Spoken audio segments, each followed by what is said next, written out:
Yo, what up? How you guys doing out there today? This is your boy Roto Beast. I'm here to present you my NBA morning shoot around for Friday, December 13th. If you're new to this channel, please make sure and click the subscribe button below.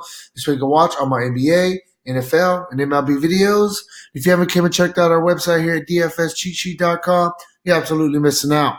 We have all the tools to help you compete with the pros day in and day out, including a complete optimizer, tons of content, daily Fanduel and Draftkings cash lineups. Hey, we're truly a one-stop shop for our DFS needs. So make sure to check out the site here at dfscheatsheet.com. So we got a solid little 9-game slate here. A couple fun games to watch. There's some injury news that we have to wait on. Some pretty big injury news. Mainly the Antetokounmpo one because it puts a bunch of his teammates in play if he ends up being out.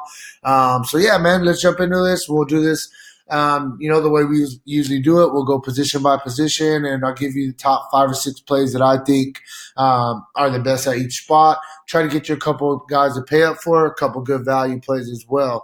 So we'll start at point guard. I'm going to kind of clump these guys together because I'm not crazy interested in them, but I definitely think that they both are in play. You start with Russell Westbrook. You start with Trae Young. Russell Westbrook is definitely taking a back seat this year to James Harden, but he still is getting close to a triple-double nightly. Trae Young is doing everything for his team. So if you're going to pay up, I think that those guys both are GPP options. I'm not really too crazy into them for cash. Same thing with Ben Simmons. I do like Ben Simmons also at 8,800 going against New Orleans. I think that he's in a pretty decent spot also, but he is a GPP play as well. I think all three of the top guys, more GPPs. There's some pretty good mid-tier value plays here at the point guard spot. A guy I really do like, though, I like Malcolm Brogdon at 7,800 in an up-tempo game against Atlanta. I think he's borderline cash. He's been playing very well on the season. I think this is a really, really good play here. And this is a very up-tempo game going against a young Trae Young. He's going to be battling. So, yeah, man, I think Malcolm Brogdon's in a pretty good spot. We got to wait on Antetokounmpo news. If Antetokounmpo ends up being out, love Eric Bledsoe, love Middleton, love all those Milwaukee guys because they all get a big-time bump. Eric Bledsoe at 6.7 is a fair price tag as it is already. And then with no Antetokounmpo, I'll put him in my cash games, lock him and Middleton in if Antetokounmpo is out. Jeff Teague, he has a game-time decision if he does end up playing. He's coming in too cheap at 5,000. I think that he's a guy that we can really look at. Going against the Clippers, it isn't the easiest matchup, but this is just too dirt cheap of a price tag. As you can see, we have him projected at 30 fantasy points for 6x. You really got to like that. Kendrick Nunn going against the Lakers at 5,500. He's definitely in play. I've been playing this guy a bunch this year. He's been very consistent. It's a very fair price tag. You need about 27 for value. I like Kendrick Nunn. I think that he's in a good spot here. One more guy I think that we can also pay down for. Like I said, there's some good mid-tier and value plays here at the point guard spot. One more guy I think that we can look at is DeAnthony Melton for Memphis. The guy's been playing very well, been pretty consistent. Definitely think that he can get you 6x on this 4,000 price tag, has some upside. So I think he's another guy that we can look to pay down for as well. Moving on to shooting guard, you start at the top. You got James Harden. Anytime he's on the slate, definitely he's in play. Should be a pretty up-tempo game against Atlanta, back and forth. I like James Harden in this spot. I think that, like I said, anytime. I don't know if I want to pay up for him, but if you're going to pay up, I think that you definitely got to consider paying up for him. Then we'll go down a little bit. I think that you can look at Donovan Mitchell. As long as Mike Conley continues to be out, a bunch of these guys get bumps. They get usage bumps for Utah.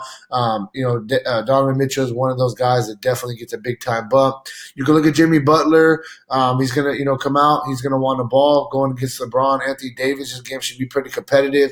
Jimmy Butler should be out there, giving it his all, 9,700. He's the best player on the team. He has the ball in his hands, and he's going to definitely look to produce in a big-time game. Chris Middleton. Chris Middleton is a guy. I said we got to wait on the Antetokounmpo news. But if Antetokounmpo does end up being out, I really like Chris Middleton. I'll put him in my cash game at 6,700. Not think twice and move on. So that's some big news that we definitely got to wait on. A couple guys to pay down for. Bojan Bogdanovic, 4,500. I love him in this spot against New York. It's a great price tag as well. I think that you can play him in cash games, feel pretty comfortable with it. I like Bogdanovich, a little bit more of a GPP play, but JJ Redick at 4,000.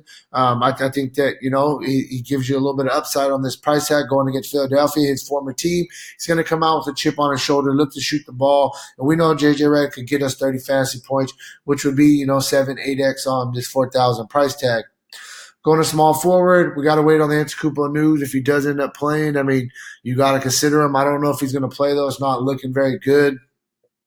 And then, like I said, if that's the case, then we'll be looking at all his other teammates that all get bumps. But we'll start at the top. LeBron James against Miami.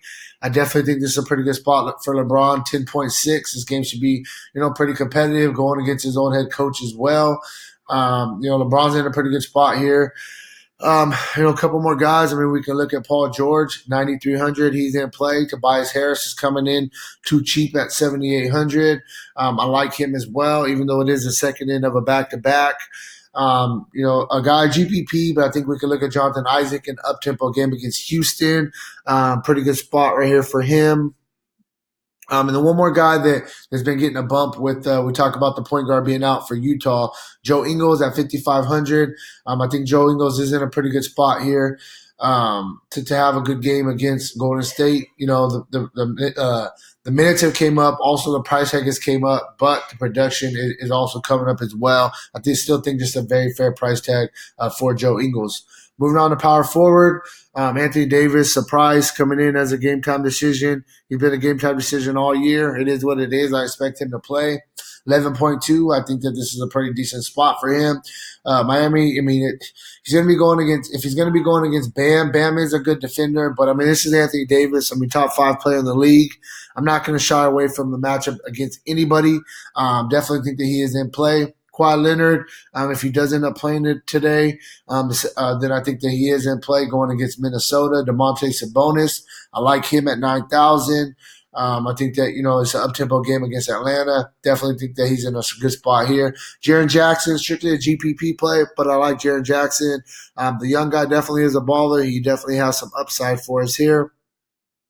A couple more guys I think that we can look to pay down at this spot. I think two guys that I like down there. They're both for the Warriors. I think we can look at Spellman, 3,700. The guy's been playing pretty well. The minutes definitely have been there. Also, I think that we can look at Marquise Chris, 3,500. Both of these guys are getting some extended run, and both have been playing pretty well. And the pretty dirt cheap price tags also. So definitely Marquise Chris and Spellman. You can pay for one of those guys on the cheaper end. If one of them starts, then they kind of get the bump over the other one.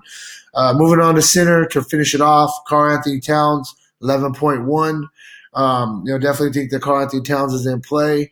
Going against the Clippers, if they're going to be putting a guy like Harrell on them, Harrell is undersized, and Towns could definitely, kind of dominate down there.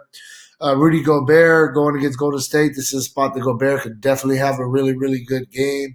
I also like Valanciunas going against Brook Lopez. I think Valanciunas can have a monster game here. The only thing that about Valanciunas I don't like is he doesn't get minutes in the 30s usually, and that kind of is what takes me off him at this price tag. But I think he is a GPP play, going to come in lower owned as well. Clint Capella's in play going against Orlando without Vucevic.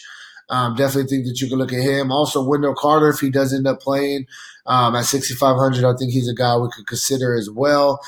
I think the center is probably the spot that we're going to pay up for is kind of what I'm looking at right now. But, that's really where I'm at. If you want a more in-depth analysis on today's slate, make sure to check out the site, dfscheatsheet.com. And, hey, good luck on guys' contests, all right? Peace out.